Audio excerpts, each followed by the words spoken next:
In the council-manager form of government, the city council is the governing body elected by the citizens. The council hires a city manager to serve as the chief executive of the city government. The city manager advises the council on their decisions but has no formal authority to vote on laws enacted by the council. Once laws or other decisions are made, the city manager is ultimately responsible for carrying out the council's wishes. As local legislators, council members are responsible for and responsive to the citizens who elected them.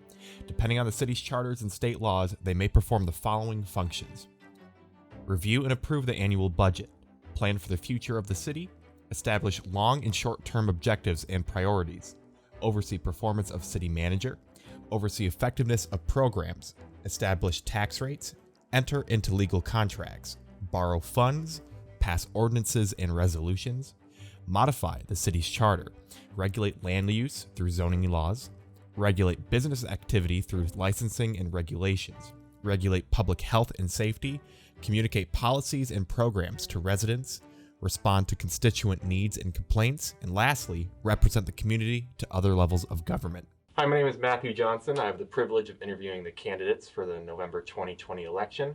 Right now I'm here with Mayor Lori West. How are you today? I'm good. How are you today? I'm good. Good. Would you like to address the citizens directly? Absolutely. Yes. I would just like to thank the citizens for the honor of serving 2 years as your mayor. It's been an exciting, sometimes very challenging time, but definitely worth the investment. And I'm looking forward to the next 2 years of really working with the citizens and the city staff and budget to continue to make Galesburg a wonderful, healthy, financially stable place for people to live, work, and play. Perfect. All right, so you've been on as mayor for 2 years, and what have the things that have been addressed in these 2 years that you would like to see continue to move forward into 2021? Wow. So there are multiple things that I'd like to see continue to move forward. One is the shift in the style or form of government.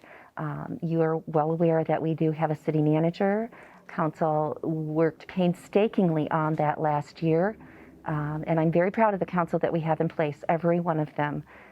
We recognized the need for either a full-time mayor, which is not an option at this point, or a city manager to run the day-to-day business of the city. That is imperative that we continue to move forward with that model. The budget supports that model, and that is one of the priorities that we need to continue. The other priority is continuing to solicit and give purpose and direction to citizens so that they can be a part of the city once again, so that they can be heard and seen and partnered with the city staff and the council to move Galesburg forward in a positive way and not be kneecapped at every turn. So we are going to definitely need to improve that. COVID-19 has not helped our situation. Streaming actually allows more visibility because it is online 7/24, 365. There will be a point in time when we will have people back in council chambers, but that is not anytime in the future. So transparency is huge.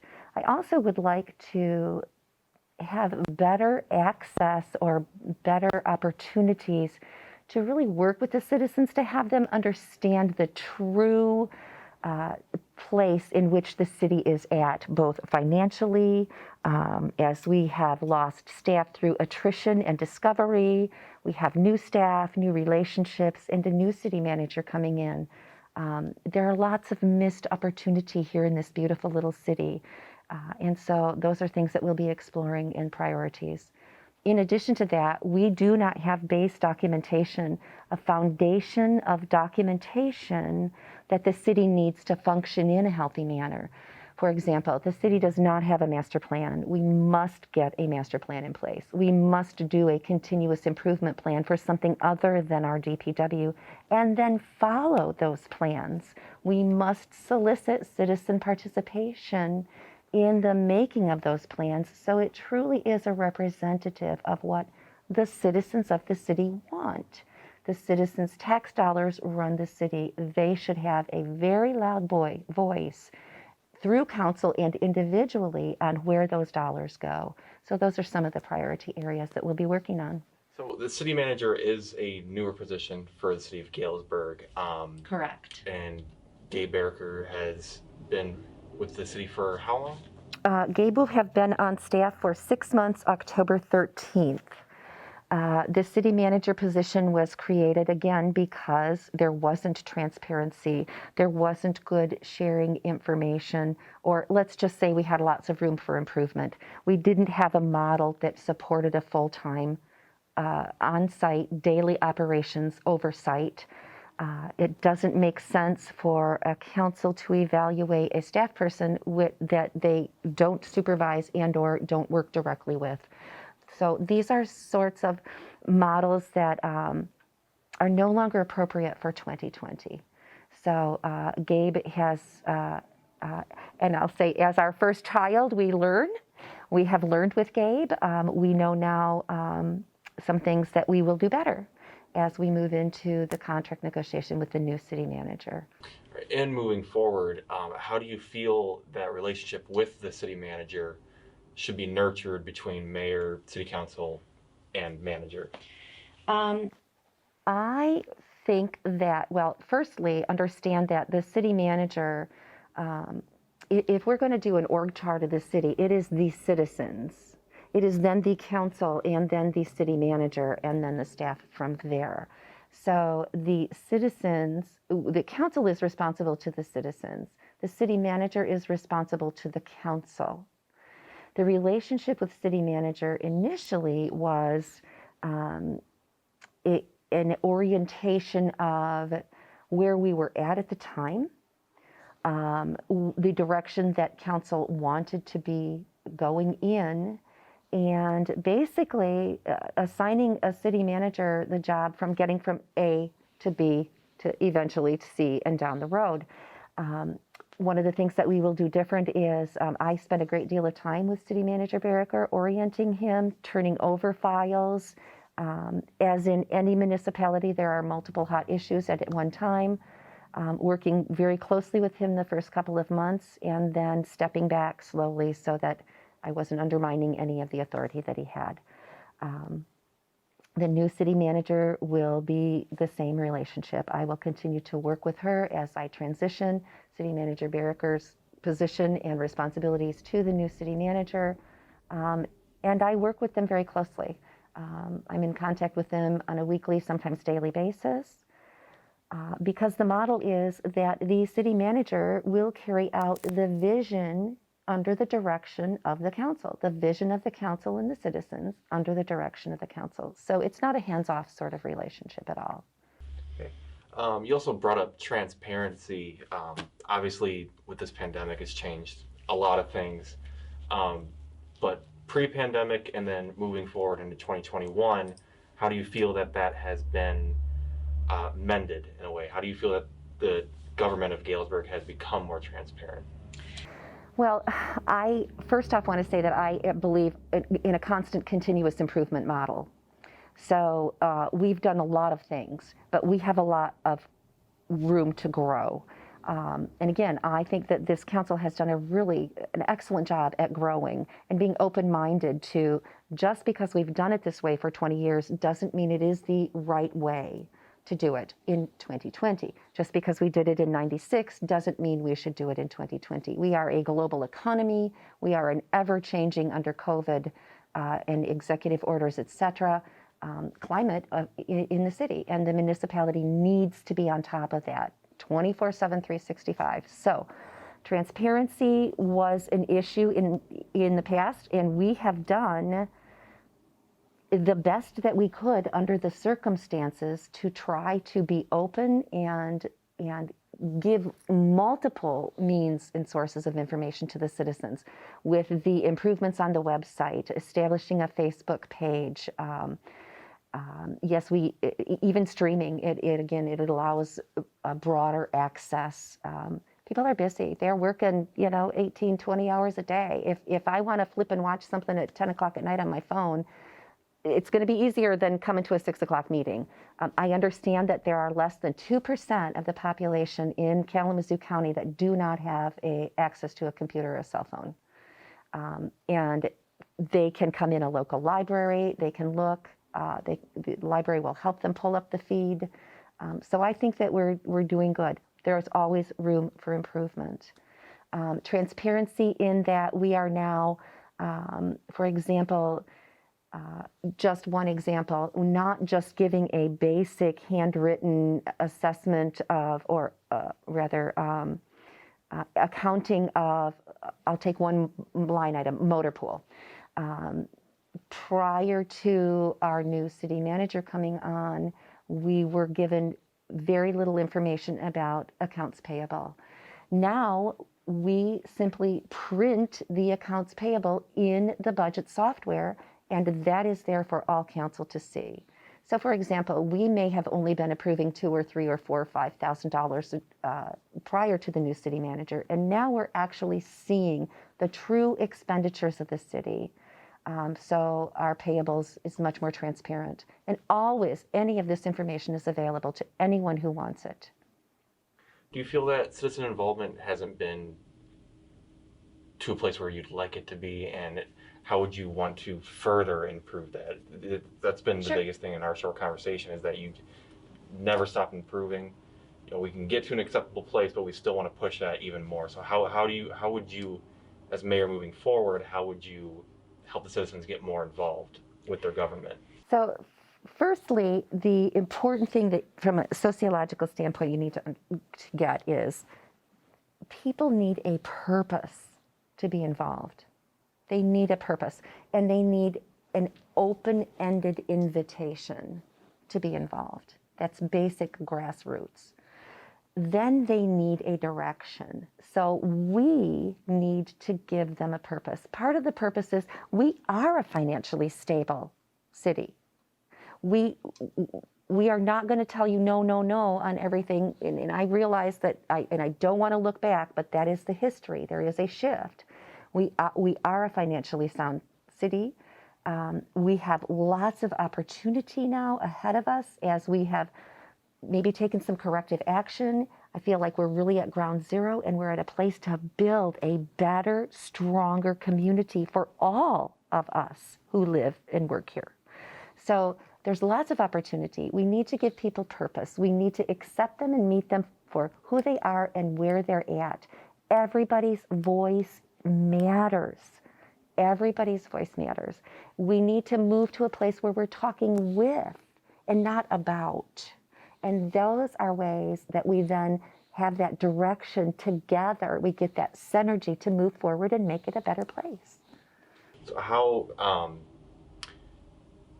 how could the citizens get a hold of not only you, but council to voice their concerns or voice the issues that are important to them? What are the different ways that they could get a hold? Absolutely. So first I would like to say that I am the first mayor in the history of the city to have an email, and that is on the website, and it is very simple, mayor@galesburgcity.org.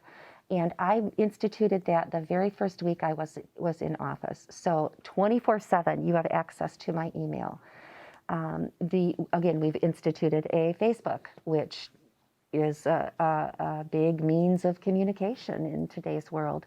And I think that setting a positive foundation and a soliciting or a willingness to have people involved as opposed to turning them away constantly or not taking what a citizen says, whether you like it or not, for face value, and moving forward with that because we represent the citizens. So it's a little shift in philosophy, maybe a little shift in how we do business. We want to be compassionate. We want to serve the people of the city. We're not here to serve the office staff, the city manager, or council. We're here to serve the citizens of our city. So the City of Galesburg has recently, made steps forward in trying to meet that. You brought up Facebook, you brought up streaming, you brought up how you're the first mayor with email. How do you feel that technology, with it changing so fast, how do you feel like the citizens of Galesburg have been able to keep up with that, to be able to be more involved with government? And what do you think that they can do to even become more a part of their community? Absolutely. So it starts with first. I think that's two parts. So first is the technology piece. I would be hard pressed to walk the streets of the city and not see someone with a cell phone in their hand. If you have a cell phone in your hand, you can get on a website. You can go look at a municipal thumbnail. You can look at an executive order. You can look at the minutes or view what the council is doing. You have an opportunity because you have that cell phone in your hand. That is an opportunity, okay? Now, how do we get the purpose that I spoke about? How do we get people excited about that? And again, I'm just going to say that we are moving in a positive direction.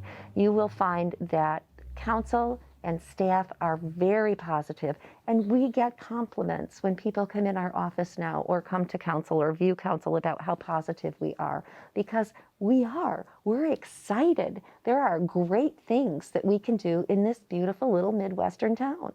So being honest, I think, is part of it. Being transparent is part of it. Being upbeat and positive and soliciting that is part of it, and giving as much information and education to our citizens about where their dollars are going and what is happening in their city is imperative. And lastly, the last issue you brought up was having a master plan for the city of Galesburg. One of the things that I've heard has to be reinstated is a new charter. And how would that be reinstated? So we have a charter that was made in 1996, which was a wonderful, totally on point charter when it was made. But again, it is 2020, almost 2021. And if we just look at the technological changes since then, there have been huge leaps. So with the charter, as we've had conversations with deputy attorney generals, we find that there are two ways to bring our charter up to 2020 and beyond standards. One is to completely redo the charter, which is not advisable based on the dialogues with the attorneys general. It is a whole very drawn out legal process, and it takes a couple of years to actually go through the complete process. Then there is an opportunity to amend the charter, which doesn't throw the charter out at all. What it does is take specific pieces of the charter that are no longer applicable or are no longer efficient, effective ways of governing, and addresses them individually with an amendment.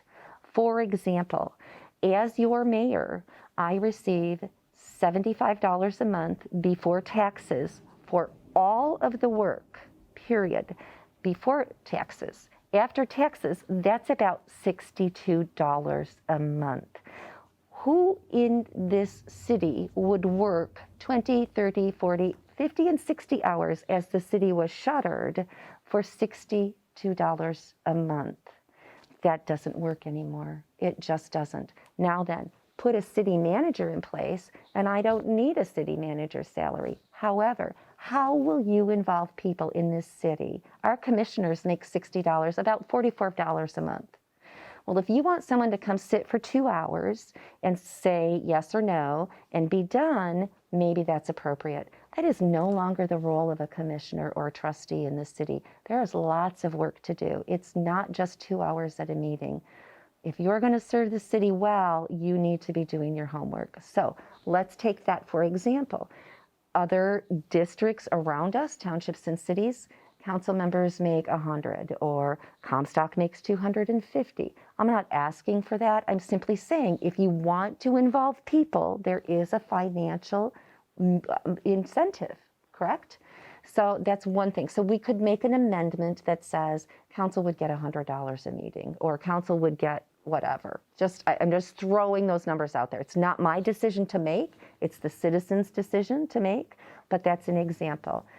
Moving from a mayor who is a chief executive officer, which is what I am in the city currently by charter, to a city manager form of government is another amendment that we would make in the charter.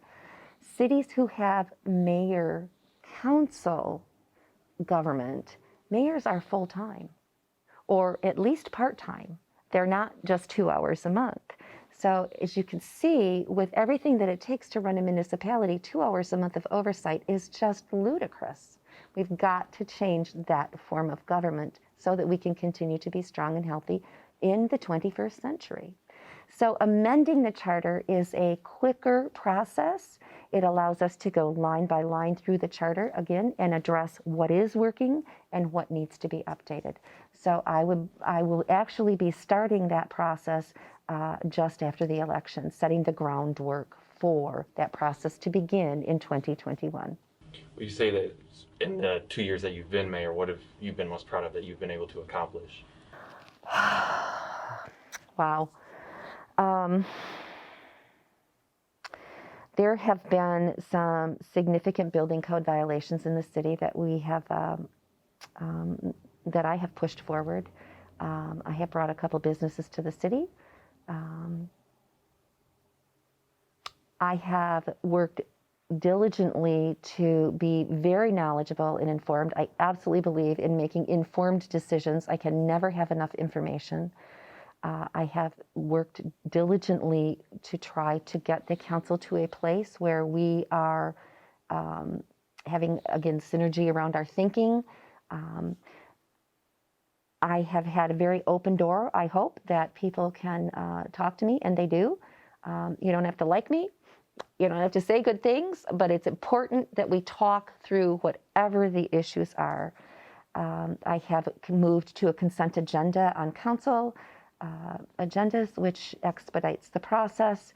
I have called for significant internal and external checks and balances within the system, and moved the council in a direction that I think is better serving the city.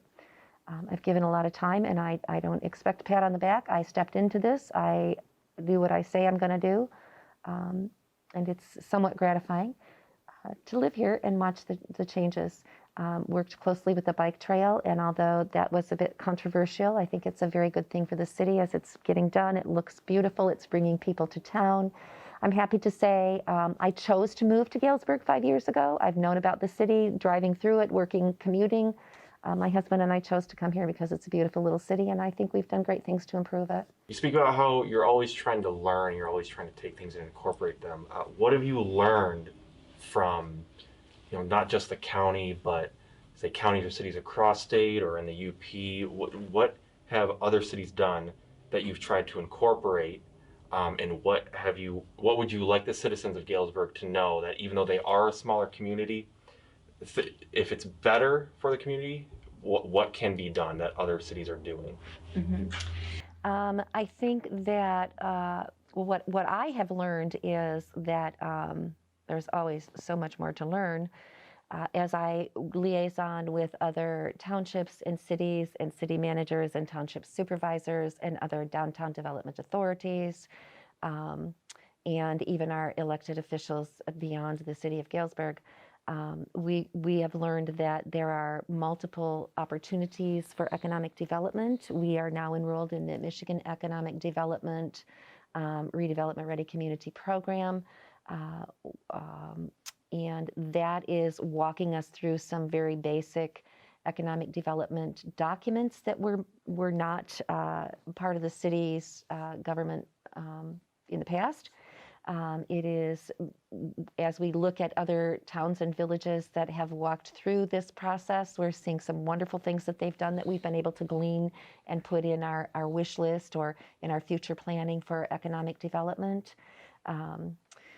We have looked at different ways to run our agenda and different ways to form committees, and forming different committees. We have looked at city managers, for example, and do we need a part-time city manager? Do we need a full-time city manager? What are the responsibilities of the city manager? We have looked at other opportunities to put in place contracts as opposed to having more staff on board. And as a business model, staff is a liability. Not that we don't need staff, we do. We need core staff, but we don't want an unpredictable budgetary liability on our books. We can't always find within our immediate outreach, the expertise that we need to fill those positions. And so contracting out is something that we have been implementing, and there's some controversy around that. We do hire local, absolutely hire local when we can. We do utilize local contractors when we can, and we will continue to do that. However, the contracts that we do have in place now actually are saving the citizens money. They're saving the city money, and we will not negotiate contracts unless they actually can save us money, or we're mandated to have a service. And I'll just take water, for example. We still save money on our water contract because we need 2 licensed operators. We don't have them on staff, and so we have to, by law, contract that out. We're still saving money contracting that versus employing 2 individuals to do that. So, and going through Michigan Municipal League and the trainings at Michigan Municipal League, we've learned about ethics. We've learned about protocol in governing meetings in council chambers. We've learned about opportunities to go into closed session, what those are, what those aren't. We've really tried to polish up and brush up and do everything the right way by dotting our I's and crossing our T's before we do it. We've learned about refacing and streetscaping, city parking lots. How many bicycle racks do we need? How many cars do we need per business? So we've really done a lot of learning as a council.